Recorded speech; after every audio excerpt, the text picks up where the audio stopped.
In the bedroom, Marilyn Monroe whispered secrets to men who could topple empires. Clark Gable wore Hollywood's crown, while the child he fathered was forced into silence. From forbidden affairs to bedroom betrayals, these are the scandals buried beneath velvet curtains, 17 Hollywood stars destroyed by wild passions, and one affair that dragged a U.S. senator into the fire. Number 1.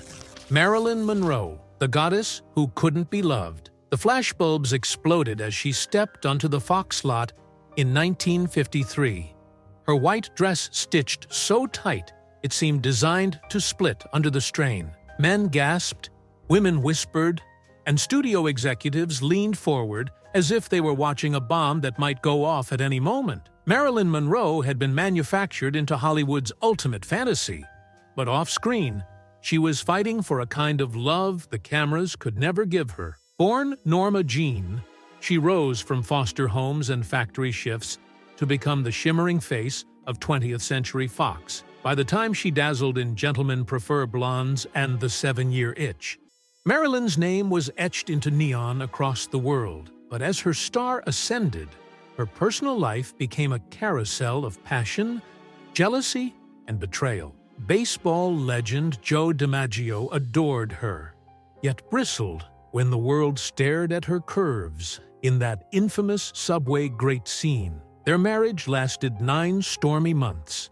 a union of adoration and possessiveness that ended with slammed doors and tears in Beverly Hills. Her second husband, playwright Arthur Miller, offered intellectual refuge, a man of letters who seemed to promise stability. But Marilyn's hunger for affection and her growing reliance on sedatives to calm her storms strained the bond. Gossip columnists gleefully chronicled every argument, every separation. Miller wrote characters inspired by her fragility, and she felt exposed, dissected on the stage as much as on the screen. And then there were the whispers, affairs with the most untouchable men in America. Rumor fastened her to President John F. Kennedy, their encounters too brazen, too risky for the era of the Hays Code morality. Hollywood insiders claimed she would appear at private gatherings where politics and passion blurred, a blonde flame too bright to be contained. Jackie Kennedy turned away.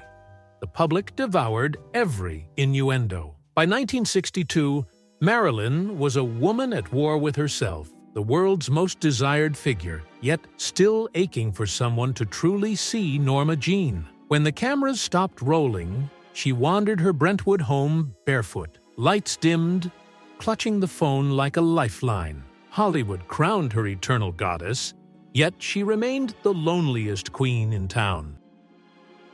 Number 2. Clark Gable, the king of Hollywood's double life. The marquee outside Grauman's Chinese Theater blazed, gone with the wind. But inside his MGM dressing room, Clark Gable was whispering to a co-star's ear while his own wife waited at home. To audiences, he was the king of Hollywood, the rugged everyman who embodied strength and honor. Behind the camera, he was entangled in affairs so numerous that studio handlers kept files just to track them. His rise had been improbable.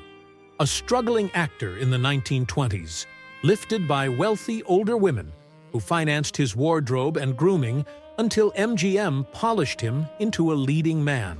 By the 1930s, the mustached rogue was paired with Jean Harlow in Red Dust and Norma Shearer in Strange Interlude. What the public didn't see was that nearly every film set became another secret romance, another cover story for MGM's publicity machine. His most notorious entanglement came with Joan Crawford. Their chemistry blazed so hot during filming that MGM executives feared scandal. Studio bosses threatened both with morality clauses, but gossip columnists like Hedda Hopper still hinted at late-night visits and hotel whispers. Even more dangerous was his affair with Loretta Young during the filming of Call of the Wild in 1935.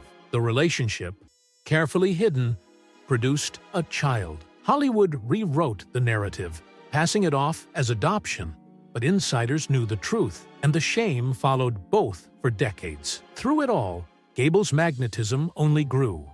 he married 5 times, each union shadowed by indiscretions. Carole Lombard seemed to be his true match, their playful banter lighting up Hollywood's parties. But when her plane went down in 1942, Gable spiraled, enlisting in the Army Air Forces as if to punish himself with danger. His return to MGM brought hits like The Hucksters and Mogambo, but the grief never left, and neither did his compulsive affairs. Clark Gable died in 1960, weeks after filming The Misfits with Marilyn Monroe. At his funeral, fans wept for the noble king. Yet in Hollywood's memory, the crown sat uneasily, a monarch adored on screen and undone by the secrets he left scattered in the shadows. Number 3. Elizabeth Taylor, 8 husbands, 1 reputation. The flash of diamonds lit up the Beverly Hills Hotel ballroom. Not from the chandeliers, but from the violet-eyed star who walked in wearing a necklace worth more than most houses. Elizabeth Taylor wasn't just an actress. She was a force of appetite, for jewels, for men, and for love that burned until it consumed itself. She began as MGM's darling in National Velvet, 1944, her porcelain beauty carefully groomed by the studio. But by the 1950s, Taylor had slipped free of handlers, embracing a private life so scandalous it rivaled her films. She married 8 times to 7 men, each union a headline. Her first marriages, to Nicky Hilton, then Michael Wilding, crumbled under the weight of her rising fame. But the scandal that cemented her legend came in 1958, when she stole crooner Eddie Fisher from America's sweetheart, Debbie Reynolds. Gossip columnists crucified her, calling her a homewrecker. Crowds booed her in public. Yet Taylor stood defiant, wrapped in mink, answering with a sly smile that only made the tabloids hungrier. Her next chapter eclipsed everything before. On the set of Cleopatra, 1963, she ignited a love affair with Richard Burton that detonated across the globe. Both were married, both unwilling to stop. Paparazzi captured them in yachts, in Rome cafes, in drunken embraces after furious fights. The Vatican condemned her. Congress threatened to ban her films. Hollywood had never seen such defiance. 2 stars daring the world to look away. Taylor married Burton not once, but twice. Their love volcanic, fueled by champagne bottles and jealous rages. In between, she collected marriages like trophies. To Senator John Warner, to construction worker Larry Fortensky, to producer Mike Todd. The one husband she seemed to truly adore, until a plane crash tore him away. Each man tried to claim her, but none could hold her. By the 1970s, Elizabeth Taylor was less actress than living scandal, her diamonds and lovers gleaming brighter than her films. To some, she was a temptress. To others, a tragic romantic. But at every Hollywood gathering, when she entered draped in lavender silk, all whispers stopped, as if love itself had walked into the room, demanding to be ruined again. Number 4. Ava Gardner, the seductress Sinatra couldn't tame Madrid, 1953. A midnight bullfight raged in the ring, but all eyes turned to the woman in the front row. Dark hair cascading, green eyes glittering under cigarette smoke. Ava Gardner leaned forward with a smile that could unmake a man, and beside her, Frank Sinatra clenched his jaw, already knowing he could never hold her. Ava's path to Hollywood was a Cinderella story with claws, a sharecropper's daughter from North Carolina. She was plucked by MGM and turned into a goddess of films like The Killers, 1946, and Showboat, 1951. But her real legend wasn't on the screen. It was whispered in bars, printed in gossip columns, and etched in the hearts of powerful men who discovered her hunger for passion. Her first marriage was to Mickey Rooney in 1942. She was just 19. He was already notorious for womanizing. Within a year, she walked away, scarred but unbowed. Then came bandleader Artie Shaw, brilliant but cruel, who criticized her southern drawl until she fled again. Each failed marriage only sharpened her defiance, but nothing compared to Sinatra. When Ava fell for him in the early 1950s, he was a fading crooner. His career nearly extinguished. Their affair exploded across the front pages, scandalous not only because both were married, but because she seemed to dominate him. He left his wife Nancy for her, a move that split his fan base and nearly destroyed him. Hollywood insiders whispered that Ava's pull was so intoxicating she could unmake careers with a glance. Their marriage in 1951 was fire and gasoline, nights of violent arguments, mornings of tender reconciliation. They threw champagne glasses at each other in Havana hotels, then disappeared for days in Spanish villas. Ava's affairs with Spanish bullfighters, especially Luis Miguel Dominguin, deepened Sinatra's jealousy, even as she adored his voice with a devotion that kept her tethered. By 1957, the marriage was ashes, yet Sinatra never stopped loving her, pouring heartbreak into songs like "I'm a Fool to Want You." Ava kept roaming, chasing thrill after thrill through Europe. And when Sinatra's records played on the radio, she was said to sit alone in her Madrid apartment, pouring another glass of red wine, the woman who had tamed every man, except the one who sang her name. Number 5. Errol Flynn, the swashbuckler who lived for pleasure. The champagne glass shattered against the wall of a Sunset Strip nightclub, and there he stood, laughing, shirt unbuttoned, daring anyone to challenge him. Errol Flynn didn't just play adventurers on the silver screen, he carried their recklessness into every corner of his life. Warner Brothers discovered him in the 1930s, a Tasmanian-born rogue who could fence, ride, and smolder on cue. In Captain Blood, 1935, and The Adventures of Robin Hood, 1938, he became the embodiment of the swashbuckler. To audiences, he was noble, heroic. To those who knew him, he was a man who treated Hollywood like his personal playground.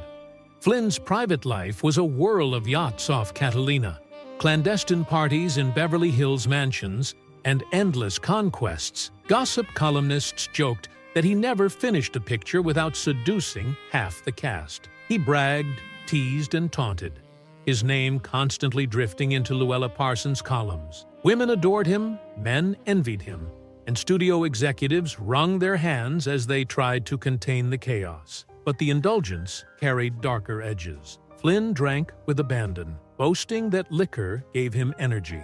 He drifted from affair to affair, leaving behind broken marriages and bitter lovers. By the early 1940s, the rumors had grown dangerous. Columnists whispered about wild parties at Mulholland Drive homes, about affairs too reckless for the studio system to shield. Then came the trials in 1943, salacious headlines that nearly destroyed him.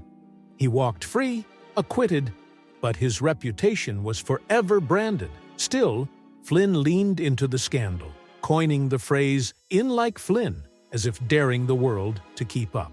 Roles became harder to land, yet he lived with the same reckless appetite. He married 3 times, chased younger companions, and filled his nights with excess while the matinee idol in him faded. By the 1950s, the golden boy of Robin Hood was bloated and weary, his body eroded by years of indulgence. Yet even then, he walked into Hollywood parties with the same crooked grin, a glass in hand, as if the adventure would never end. When Errol Flynn's heart finally gave out in 1959, he was only 50. But in Hollywood's memory, he remained forever on the deck of a ship, sword raised, chasing pleasure like it was the only prize worth winning. Number 6. Joan Crawford, Hollywood's hungry heart. The orchestra struck up a tune at the Coconut Grove, but all eyes drifted to the woman gliding past tables of studio bosses, sequins catching the light, lips blood red, gaze hunting for adoration. Joan Crawford didn't simply enter a room, she consumed it, as if applause were oxygen. Born Lucille LeSueur, she clawed her way from Texas poverty to MGM stardom, reinventing herself as Hollywood's relentless chameleon. By the 1930s, she was the studio's reigning queen, starring in hits like Grand Hotel, 1932, and The Women, 1939. Yet behind the glamour, Crawford's private life was a carousel of hunger. For power, for love, for validation she could never seem to keep. She married 4 times, each union collapsing under infidelity and ambition. Her early marriage to Douglas Fairbanks Jr. crumbled under the weight of jealousy, as gossip columnists gleefully pitted her against his stepmother, Mary Pickford. Later husbands, like actor Franchot Tone and businessman Alfred Steele, offered wealth or status, but none quieted the restless fire inside her. Crawford's affairs were legendary. On the MGM lot, she tangled with Clark Gable, their on-again, off-again passion whispered about by stagehands.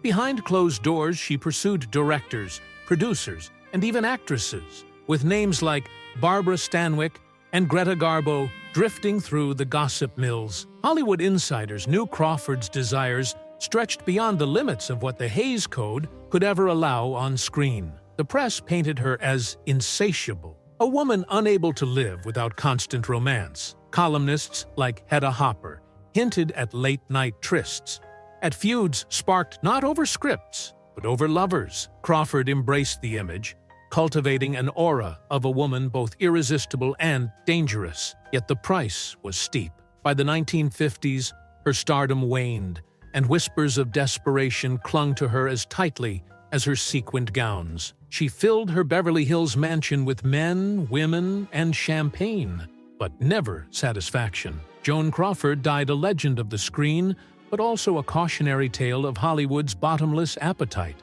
And still, when the lights dim on Mildred Pierce, it is her eyes that pierce back. Hungry, daring, asking for more. Number 7. Gary Cooper, the gentleman womanizer.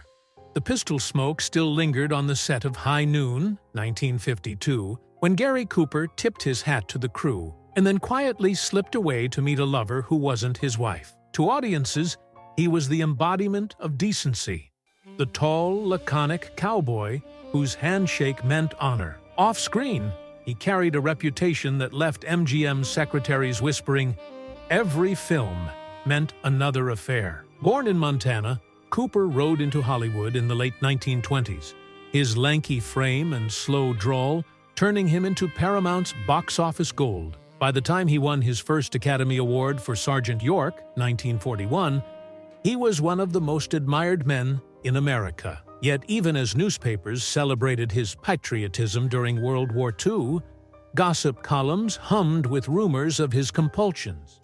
Relationships stacked one after another, each more dangerous than the last. One of his most notorious romances involved Lupe Velez, the fiery Mexican actress nicknamed the Mexican Spitfire. Their love was volatile, filled with passion and fury. When Cooper strayed with Marlene Dietrich during the filming of Morocco, 1930, Velez reportedly pulled a gun in a jealous rage. Studio executives rushed to hush it up, terrified their gentleman cowboy might be caught in a scandal worthy of a pulp magazine. But Cooper's appetite only grew. Tallulah Bankhead boasted she had gone to Hollywood just to bed Gary Cooper. Clara Bow, Hollywood's it girl, confessed to her own entanglement. Even Grace Kelly, decades later, was whispered to have fallen under his spell. He had the uncanny ability to appear bashful and boyish in public, while indulging in a private life that rivaled any gossip writer's imagination. Through it all, his wife Veronica "Rocky" Balfe endured. Though their marriage became an open secret of tolerances and silences, Hollywood insiders joked that she turned a blind eye while Cooper sought romance across continents. By the 1950s, illness began to shadow his once vigorous frame. But the legend of his exploits never faded. To the world, he was Marshal Will Kane, standing alone against danger. To Hollywood's inner circle, he was a soft-spoken gentleman whose charm masked a trail of hearts left smoldering in his wake. Number 8. Rita Hayworth, the princess who couldn't find a king. The cameras flashed as Rita Hayworth stepped onto the steps of a Paris palace in 1949. Her crimson lips curved in a smile meant for the world, but her eyes already betrayed the exhaustion of a woman chasing fairy tales that kept dissolving in her hands. She was Hollywood's love goddess. Yet she spent her life searching for a man who could match the image projected on every silver screen. Born Margarita Cancino, she reinvented herself under Columbia Pictures, her fiery hair and dazzling presence making films like CoverGirl, 1944, and Gilda, 1946, unforgettable. In Gilda, when she pulled off her long black glove, entire theaters gasped. Men fell in love instantly. Women envied her. But Rita herself was always restless, convinced each new romance would be the one to anchor her. She married 5 times, each ending in heartbreak. First came bandleader Ed Judson, who discovered her but treated her more as investment than wife. Orson Welles followed, brilliant and mercurial, their marriage marked by genius and betrayal. They argued endlessly, and while Welles confessed she was the great love of his life, he could never give her the steadiness she craved. Then came Prince Ali Khan, a man whose wealth and title promised Rita a crown. In 1949, she became an actual princess. A Hollywood dream turned reality. The wedding dazzled the press, and headlines screamed that Rita Hayworth had found her fairy tale ending. But the palace walls couldn't hide the affairs, the parties, the restless nights. By 1953, their marriage was rubble. She returned to Hollywood, hoping again to rebuild. But her later marriages, to actor Dick Haymes and producer James Hill, disintegrated in public spectacle. Gossip columnists wrote of tears at restaurants, of jealous fights overheard through hotel walls. Rita once confessed, "Men fell in love with Gilda, but woke up with me." It was her eternal irony, adored as a goddess on screen, abandoned as a woman at home. And when the lights dimmed at the end of each performance, she walked away from the applause with only the echo of what she could never find. Number 9. Marlon Brando, the insatiable rebel. The motorcycle engine roared down Sunset Boulevard, leather jacket glinting under neon. And Marlon Brando barely looked back as women and men chased after him. He wasn't just acting the wild one in 1953, he was living it, burning through lovers with the same intensity he brought to every role. Brando burst onto the scene with a streetcar named Desire, 1951, his raw energy rewriting the rules of screen acting. Hollywood expected him to be the next great leading man.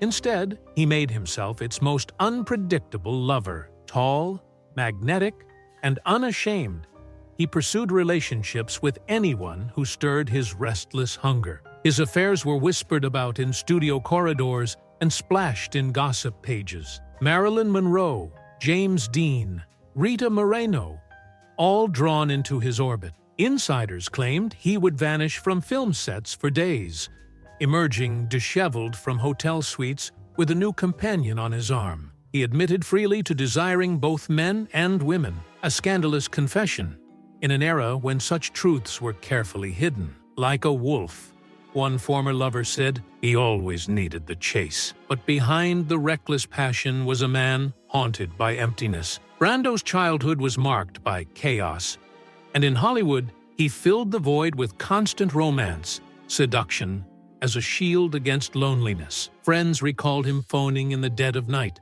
desperate for company, terrified of silence. Even his long-term loves were stormy. His decade with actress Rita Moreno was marked by fiery devotion and explosive betrayals. He married 3 times, fathered children across continents, yet never seemed capable of fidelity. His affairs with political figures, European royalty, and Hollywood icons became legend, each more reckless than the last. By the 1970s, after The Godfather revived his career, Brando retreated to his island in Tahiti, surrounded not by Oscars, but by companions and offspring, a living testament to a life of indulgence.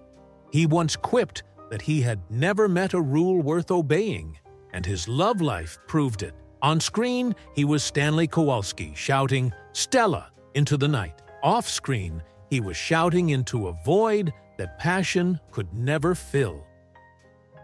Number 10. Vivien Leigh, Desire and Destruction.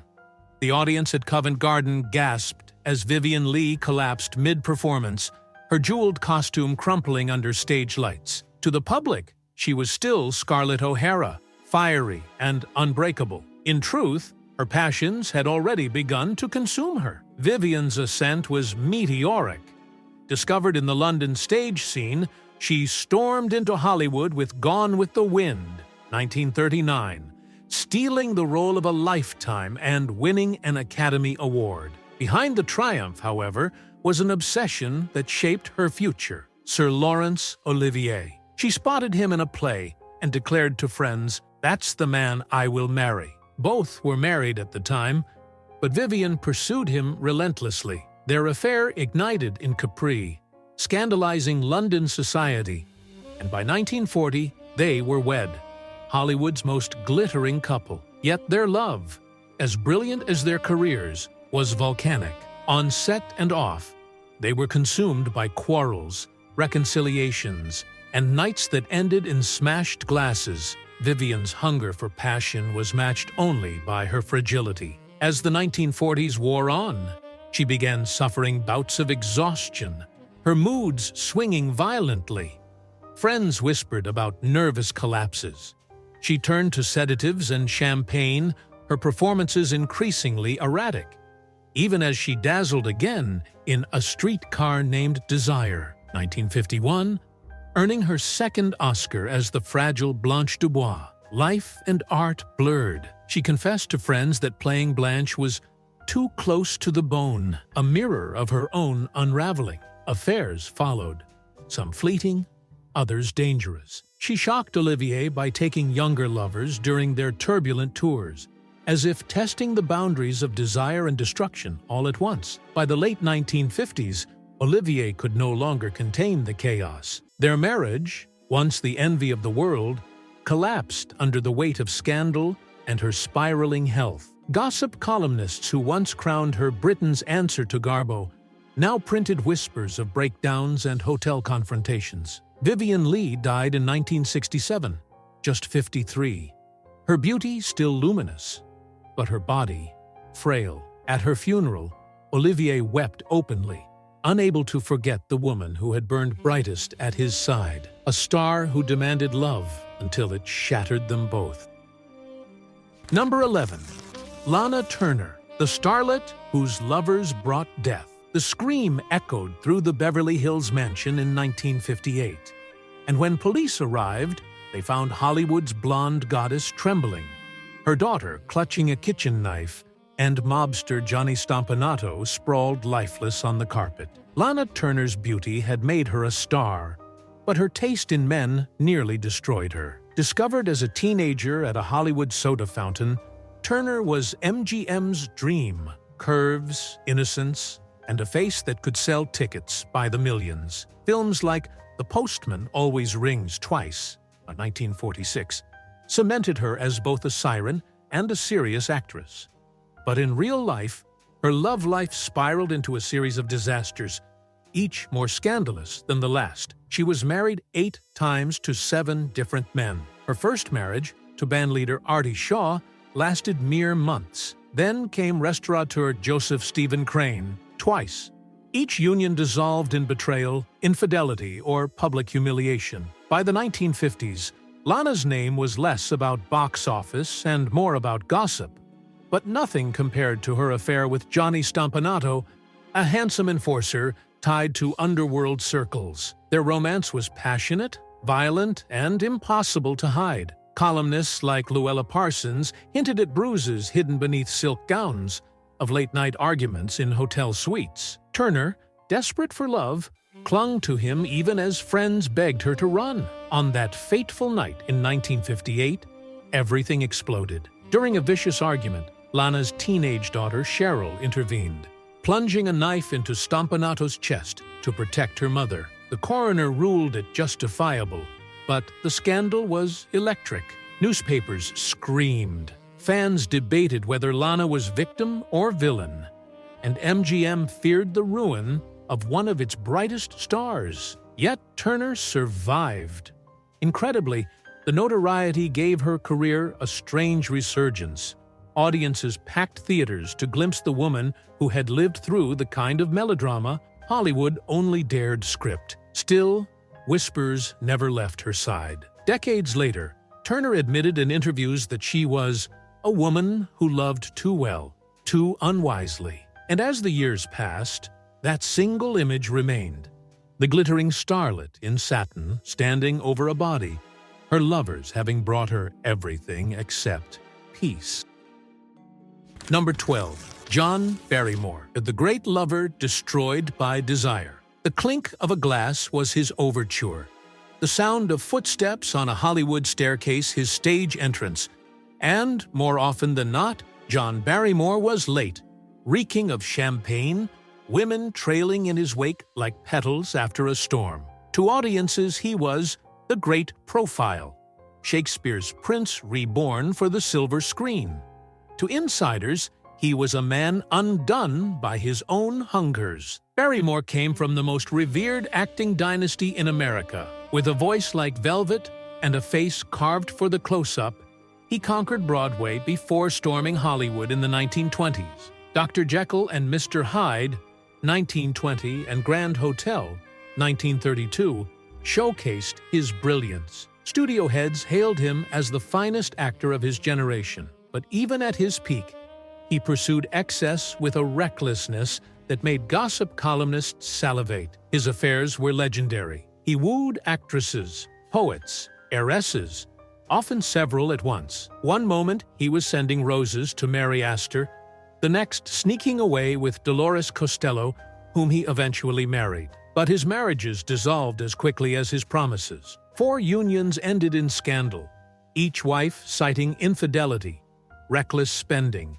and nights lost to personal demons poured from crystal decanters. Barrymore's indulgence became both punchline and tragedy. On studio lots, directors kept backup actors in case he staggered in too unsteady to deliver his lines. Luella Parsons reported his latest affairs alongside his latest collapses. In 1935, he collapsed on stage in New York, a fallen Hamlet, undone by the very appetites that had once made him magnetic. By the 1940s, the man who had been Shakespeare's crown jewel was reduced to cameo appearances, his once commanding frame bloated, his voice a rasp. Yet even then, he clung to the allure of romance, boasting of conquests no one quite believed anymore. John Barrymore died in 1942 at just 60.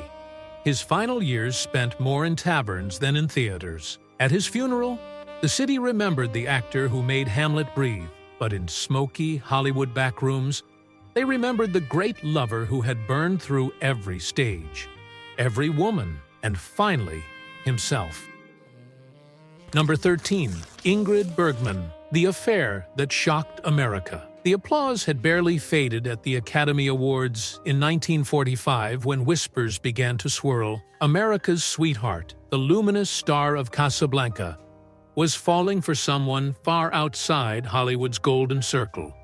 And by the end of the decade, Ingrid Bergman's reputation would be shattered by one love story that the public refused to forgive. Bergman arrived from Sweden in the late 1930s.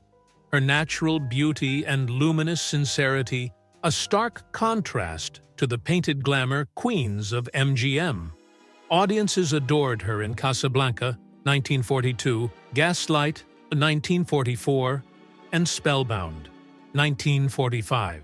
Critics declared her purity almost saintly. Politicians even cited her as a model of womanhood during World War II. She was, for a brief moment, Hollywood's perfect woman. But in 1949, filming Stromboli in Italy with director Roberto Rossellini, Bergman was swept into an affair that would detonate across the globe. Rossellini was married.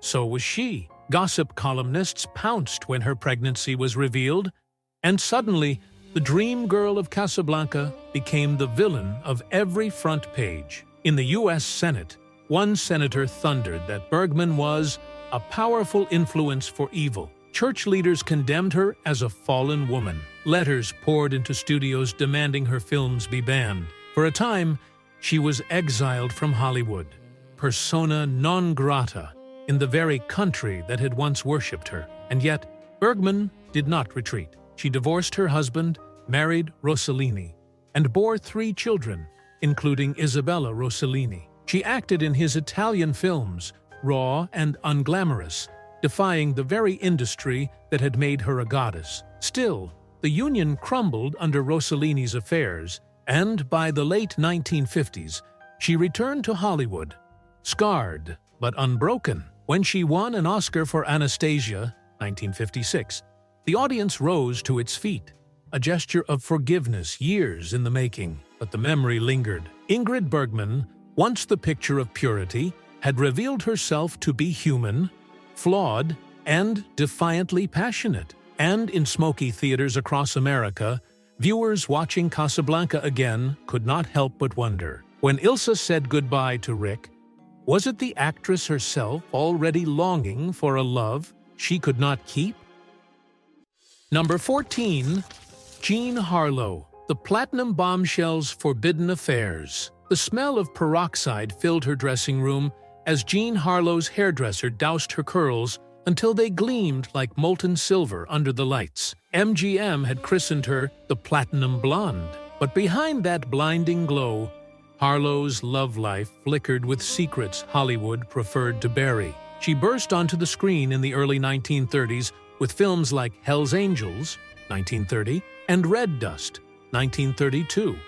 Her wit, as sharp as her figure, was alluring. Audiences adored her bawdy one-liners, the way she winked and laughed as if she knew more than anyone else in the room. Yet the public's fascination with her sexuality was mirrored by her turbulent private affairs, each one threatening to tip her into scandal. Her second husband, MGM executive Paul Byrne, was found dead just months after their wedding in 1932. The studio rushed to call it an accident, but rumors spread like wildfire, whispers of impotence, of jealous fits, of secrets that never made it past the mansion gates. Harlow, just 21, found herself at the center of one of Hollywood's first great tabloid frenzies. After Byrne's death, she drifted through a series of affairs with co-stars and powerful men, her relationships both whispered about and carefully masked by studio press agents. Her connection with boxer Max Baer was especially controversial, so much so that MGM executives stepped in, fearful of another scandal. Harlow's mother, who managed her finances and movements, kept a watchful, sometimes suffocating grip. But even she couldn't stop Jean from pursuing men who threatened her carefully crafted image. Friends claimed Harlow longed for genuine affection, yet she was drawn again and again to dangerous liaisons, flings with married men, clandestine meetings at Hollywood parties where cameras weren't supposed to intrude. Gossip columnists hinted, never daring to print names, but insiders knew she was living a life as reckless as the characters she played. By 1937, just 26 years old, Harlow's health collapsed during the filming of Saratoga. As she slipped away, her forbidden loves remained shrouded in rumor, her platinum image untarnished on screen, even as her private passions burned out of reach. And when audiences still watch her wink in Dinner at 8, they see not just a bombshell, but a woman who lived fast, loved dangerously, and left Hollywood clutching its secrets. Number 15. Clara Bow, the it girl who loved too freely. The typewriters at Photoplay magazine clattered furiously in 1927, reporters racing to describe the latest scandal swirling around Clara Bow, the woman who could set Hollywood aflame simply by walking into a party. She wasn't just the it girl, she was the original symbol of reckless passion, a star whose love life fascinated and terrified the very studios that built her. Bow's rise was meteoric. Born into poverty in Brooklyn, she won a fan magazine contest and stormed into silent pictures. With It, 1927, she embodied raw, modern sexuality. Audiences adored her wide eyes, her Brooklyn accent, her laugh that dared you to keep up. In an era bound by the Hays Code's looming morality, Clara Bow was something new. A woman who loved as freely as men. And she did.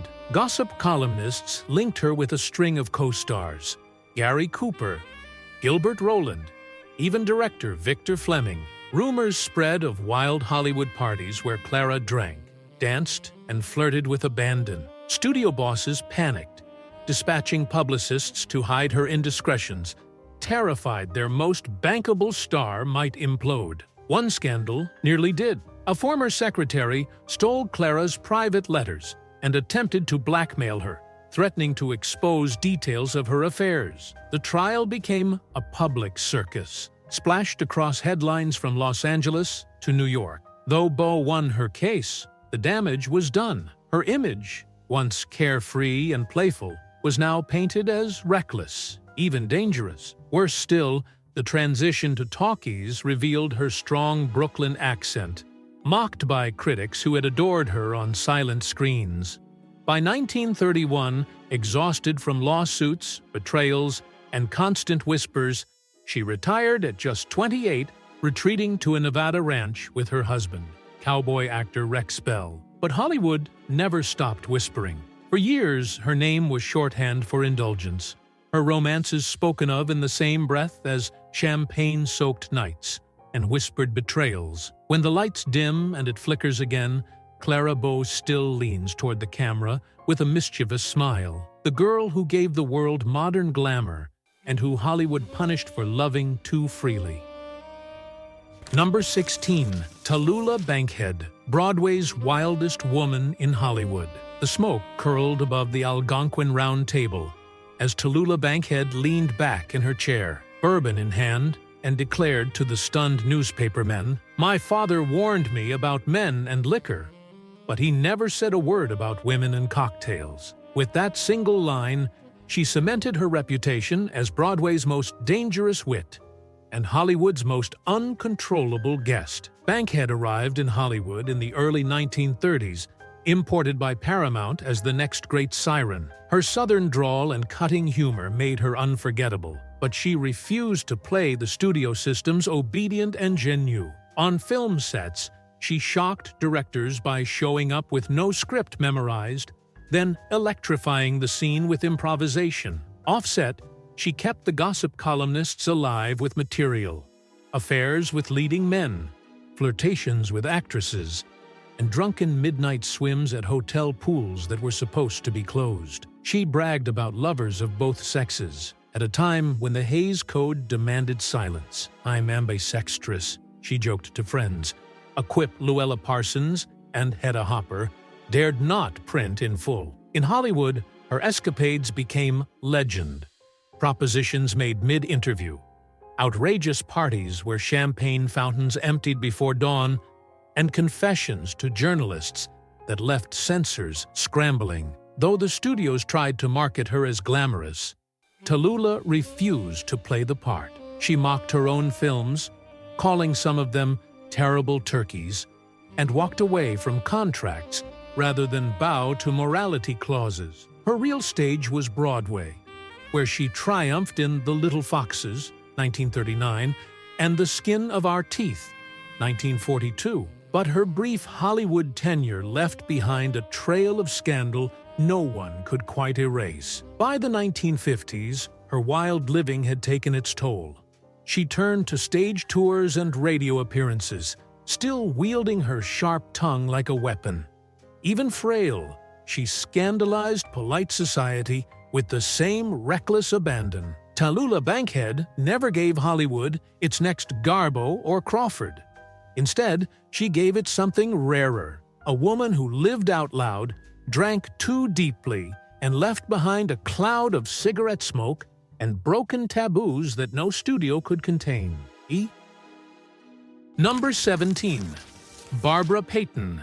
From studio darling to tabloid scandal, the camera flashes popped outside Cairo's nightclub in 1951, catching Barbara Payton on the arm of not one leading man, but two. Franchot Tone and Tom Neal stood on either side of her, each glaring at the other, both unwilling to surrender her. By the end of the night, the love triangle would erupt into one of the most infamous brawls in Hollywood history. Barbara Payton had seemed destined for stardom. With her porcelain skin and smoldering eyes, Warner Brothers signed her in the late 1940s, touting her as the next big blonde bombshell. She won a contract after dazzling in Kiss Tomorrow Goodbye, 1950, opposite James Cagney, her talent undeniable. But behind the glamour, her personal life spiraled into the kind of scandal that studios feared most. She became entangled with actor Franchot Tone, a suave matinee idol, while simultaneously seeing Tom Neal, the hot-headed star of Detour, 1945. The rivalry boiled over in a brutal fight on Sunset Boulevard, where Neal beat Tone so badly he was hospitalized. Newspapers splashed the story across front pages, the triangle turning Barbara into a tabloid sensation overnight. Instead of boosting her career, the scandal ruined it. Warner Brothers quietly dropped her, and other studios recoiled, but Barbara didn't retreat. She flaunted her affairs with defiance, appearing at parties with Tone one week and Neal the next, daring Hollywood to look away. Gossip columnists like Hedda Hopper painted her as reckless, the fallen angel who had squandered her chance at greatness. Her marriages collapsed as quickly as they began, and by the late 1950s, she was a pariah in the town that had once crowned her a rising star. She wrote a shocking memoir, I Am Not Ashamed, 1963, bearing her scandals for the world to devour, describing the affairs, the betrayals, and the humiliations with brutal candor. Barbara Payton died young, far from the glamour of the Warner lot, her once luminous face etched with hardship. But in the shadows of Hollywood Boulevard, her name lingered, a cautionary whisper of how fast the dream factory could turn its darlings into its dirtiest headlines. Hollywood's golden age shimmered with gowns, diamonds, and marquee lights. Yet behind the velvet curtains lay stories of obsession, betrayal, and desires that could not be tamed. These stars lived larger than life, but their secrets remind us that even legends carried shadows. Which of these scandals left you the most stunned? Did one of these love stories surprise you more than the others? Share your thoughts in the comments. I'd love to hear